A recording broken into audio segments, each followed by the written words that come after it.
Hello friends, subscribers, and fellow VEDSies. Welcome to another episode of the vlog, just day 5 of VEDS. Today I'm going to do a record collection video. I haven't done a ton of them recently because I've already covered my collection of a lot of my favorite artists.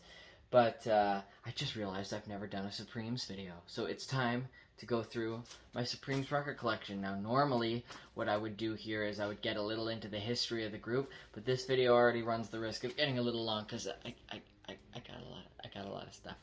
It's not all Supremes. There's some Diana Ross solo stuff in there as well. But I'm just going to go right into it. Going to start from the early days. I got a lot of 45s as well. That's the thing about Diana Ross and the Supremes. There's a lot of them at record stores because they were very popular. They had a lot of albums.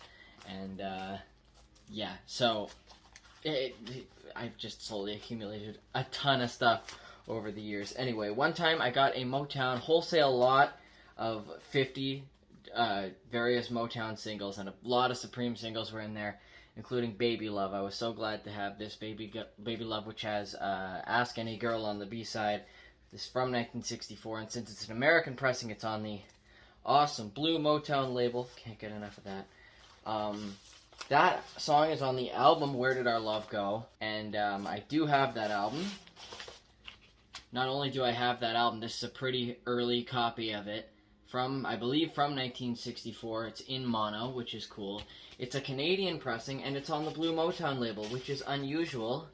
Only a few Motown albums were actually pressed on the actual iconic center ring label design in Canada before they switched over to the Tamla Motown imprint for several years, so that's a cool thing to have. And then Pickwick also destroyed that album. Pickwick is a record label that would, in the 70s, take some popular 60s albums, only license like 70 or 80% of the tracks on the album, and reissue their own version of those albums. So they put out Baby Love, which is basically Where Did I Love Go with, let me see, 3 songs missing, which is an album that wasn't that long to begin with, left 9, and issued it on the Pickwick Records brand. I bought this before I had the actual album.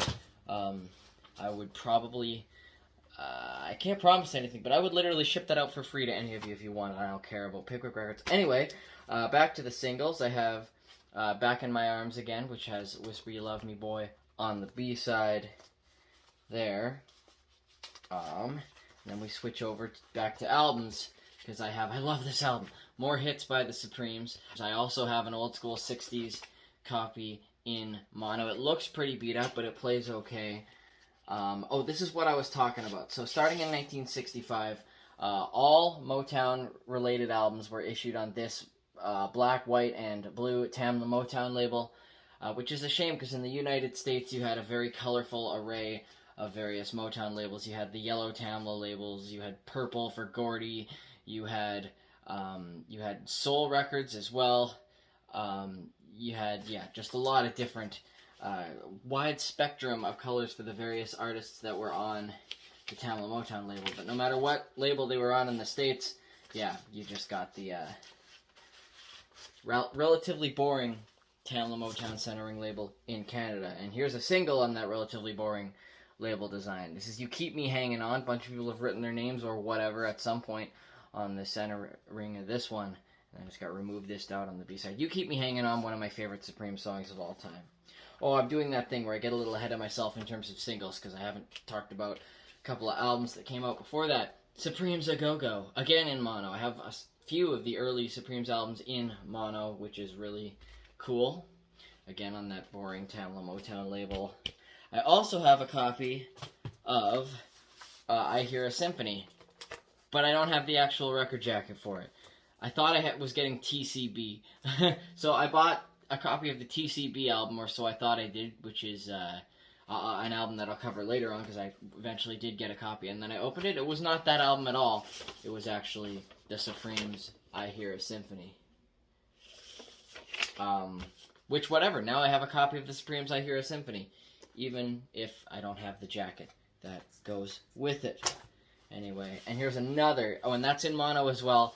And this is the 5th Supremes album I have in mono, which is very exciting. Supremes sing Holland Dozier in Holland. This album came out in 1967. which is cool to have the mono of this, because in 1967 they were starting to make mono albums less and less. The stereo ones were starting to sell more copies, so it's cool to have it in mono. I think last year for VEDS, did I do a video about the mono versus stereo thing? I think I did. Yeah, that's cool. Back to singles, I have In and Out of Love with I Guess I'll Always Love You on the B-side. Then I also have Reflections. Reflections of the Way You Used to Be. And at this point, I think this is around when, yeah, going down for the third time on the B-side. I think this is around when Florence Ballard left and was replaced by Mary Wilson. I can't remember right now if Reflections is like the first single with Cindy Birdsong, or maybe it's the last one with Flo. I can't remember, but that's when they made that lineup change. Very sad. Supreme sing Holland Dozier Holland is my last album with the classic Florence Ballard lineup. But yes, she gets replaced by Cindy Birdsong, and the Supremes keep on going. Here's my copy of Reflections, the album for Reflections. As you can see, it's now in stereo.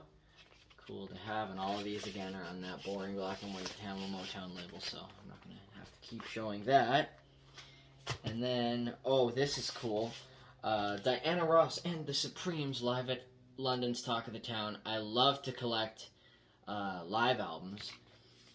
This is a reissue copy. I think it might be American, though. Is this a U.S. pressing? I think it is. It's on the blue Motown label. I mean, again, such an iconic label design.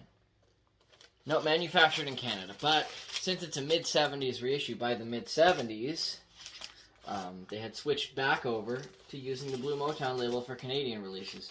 That's a video I should do at some point, the history of how Motown marketed and packaged their albums in Canada. I'll do that eventually. Then I have, oh yes, Love Child, the single, iconic single. It always amazes me that the Supremes got a new songwriting team after Holland Dozier and Holland left. They were the ones that produced all the Supremes music and wrote a lot of their hit songs. They made a new songwriting team, and they wrote Love Child, and that song is freaking amazing. Everyone knows that, I guess. And yeah, Will There Be the Day on the B-side. Yeah, they continued to have lots of hits even after they shook up the system that had been working. I love this album. It's got a great cover as well. Love Child from 1968. Of course, again in stereo. Everything will be stereo from here on out. I think, yeah, perfect. And then, oh yeah, this is the album I thought I was getting when I actually got I Hear a Symphony, the TCB soundtrack, which I did, again, eventually get. This is, of course, the TV special, TCB, Taking Care of Business, starring Diana Ross and the Supremes and the Temptations. Really awesome. They did a live show. 1968 feels like the year of the TV broadcast. It was on NBC. NBC was doing a lot of music TV broadcasts. They did a few with Motown that year. And then they also, I mean, that was the year of Elvis's comeback special. So there were a lot of TV specials for music on there. What I love about this is it has its original Phonodisc inner sleeve. Phonodisc being the company that manufactured and distributed Motown's albums in Canada from, I want to say, 65 to 72, I think. But yeah, they have a very brightly colored inner sleeve, and I really like it. Speaking of their collaboration with the Temptations, here's one of their albums. I think they did 3 albums with the Temptations. This is the album Together. To be honest, this album's not all that good. I don't love it, but have a copy in the interest of completionism. Not completionism. I obviously, as you can tell, don't have every Supremes albums. They released a lot of stuff. Then I have, yes, Someday We'll Be Together, famously the last single of Diana Ross and the Supremes before Diana left to pursue a solo career. Here's My Sunny Boy on the B-side. I really want to get a copy of that Supremes live album they put out for their last show with Diana in January of 1970, but I don't have a copy of that yet. I recently found this in like a bargain dollar bin, and I was like, wow, the anthology for Diana Ross and the Supremes is in a bargain bin for $1. It's missing one of the 3 albums, and one of the 2 albums it does have is pretty warped, so I could have checked that and noticed, but I love the Motown Anthology series, so... And I already have most of the songs that are on this anyway, although there's a few that I don't. But, yeah. I should have done my due diligence on that one before just picking it up. Anyway, but it's a cool thing to show to camera. I do love, like I said, the Motown Anthology series. God, this video's getting long already. Then the Supremes, of course, continue on without Diana Ross. They replace her originally with Jean Terrell, or Terrell, I'm not sure how to pronounce that. And they had the song Up the Ladder to the Roof with Bill, Where Are You Coming Back on the B-side. Then I also have Stoned Love, which I think came out that same year.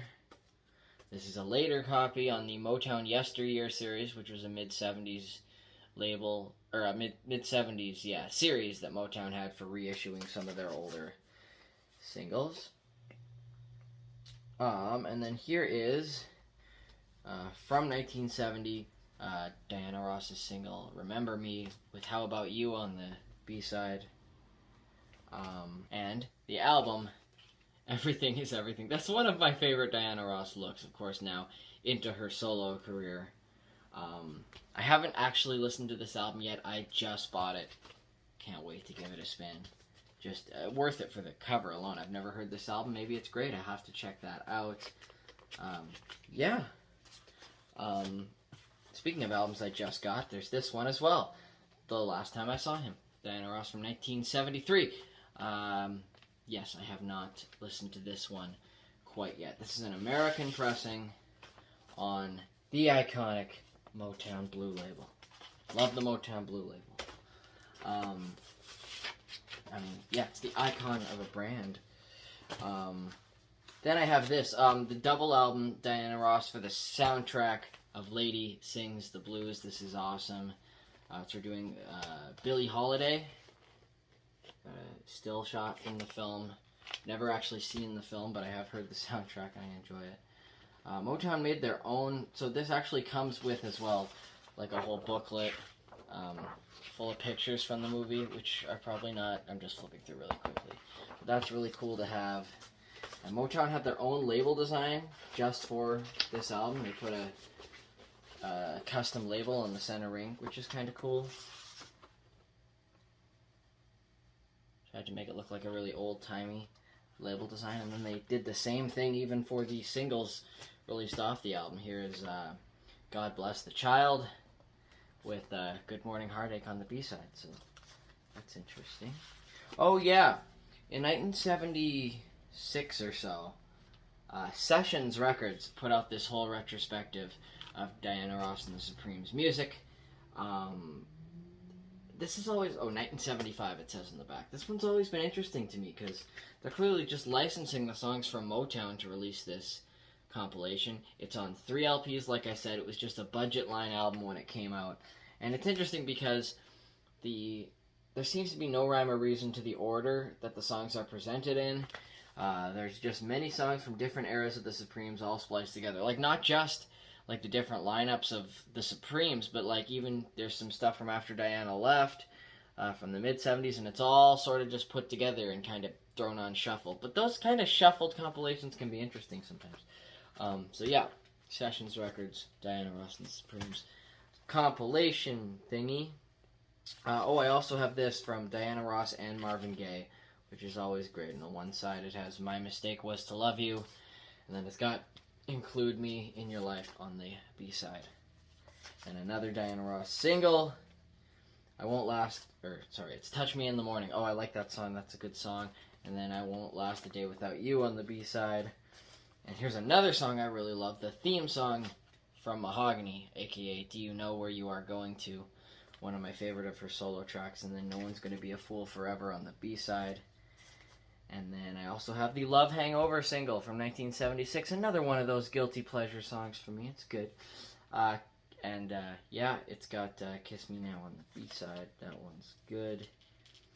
And then I also have One More Chance. This one's beat up. You can barely read the sleeve anymore. It's got After You on the B-side. And each of those last 3 songs are all from this album that was very popular, simply called Diana Ross. Came out in 1976. Again, my copy looks pretty beat up, but it plays okay. By 1976, again, the Canadian albums were back to using the Blue Motown label, which was long overdue. Long overdue. So then we move ahead to, I also have Let me see here. I also have the Diana Ross Greatest Hits album, which is cool. This is one of the earlier albums that I had got for my collection of her. In fact, I think this was my first album of her solo material that I had. Oh my gosh, I also have this. Yes, An Evening with Diana Ross. Like I said, I love to collect live albums. I really am not sure what they were thinking with the cover design, though. I mean, that is terrifying. Diana Ross is a beautiful woman. I don't know why they had to take an angle from underneath and zoom it in like to 3 times, 4 times life size. It's a peculiar artistic decision, but the album itself is great. See? Plenty of great shots on this gatefold that they could have used for the album cover, and it would have looked great. No, they went with that. So, anyway, moving forward, I've got this from 1980. Now, moving into the 80s, it's my turn with Together on the B-side. By this time, the Supremes were no longer together. They broke up in about 1977. I do not have a bunch of stuff from the post-Diana Ross Supremes era, just like a couple of singles like I showed you, and the songs that are on that Sessions box set. I need to collect more of that, I suppose. This was a big hit. The song Upside Down became a big hit for her in about 1980. This one's got Friend to Friend on the B-side. And then finally, in terms of singles, I have this became just an iconic song of hers, I'm Coming Out, with Friend to Friend on the B-side. So for Upside Down and I'm Coming Out, they both elected to use the song Friend to Friend for the B-side. And then in the early 80s, Diana moved on from Motown Records after being with Motown for a good 20 years, moved over to RCA. And started putting out albums for RCA. And during the RCA period, she released these albums that were like done in like a centerfold style, where you'd flip it open this way. They did the whole vertical thing, which is a cool concept, but annoying for record collections because I have to store it like... It doesn't really matter, but I store it sideways and you pull it out and the things come out the top. It's not, I don't know, it's always awkward for collecting, but it creates a cool effect. And then she's gone with the standard landscape style center ring. I say she decided on. It's probably an RCA decision. Who knows? And then I like how I didn't even comment on the album. I bought a couple of the RCA era stuff. I actually haven't listened to them yet. I haven't listened to her RCA era stuff, but I also have Swept Away. This is the end of my Diana Ross collection. Again, like I said, they did the whole centerfold style of thing. Yeah, look at this. So 80s. Look at her 80s hair. Love it. Since from 1984, have not listened to this one yet, and yeah, like I said, she was on RCA, but this is a custom label. Most labels are doing custom stuff by 1980s-ish times. I can't even speak anymore because I've been talking about Diana Ross's albums for 25 minutes or whatever. Sorry it turned out that long, but thanks so much for watching. Check out the description for links to where you can find my own music, where it's sold or streamed online.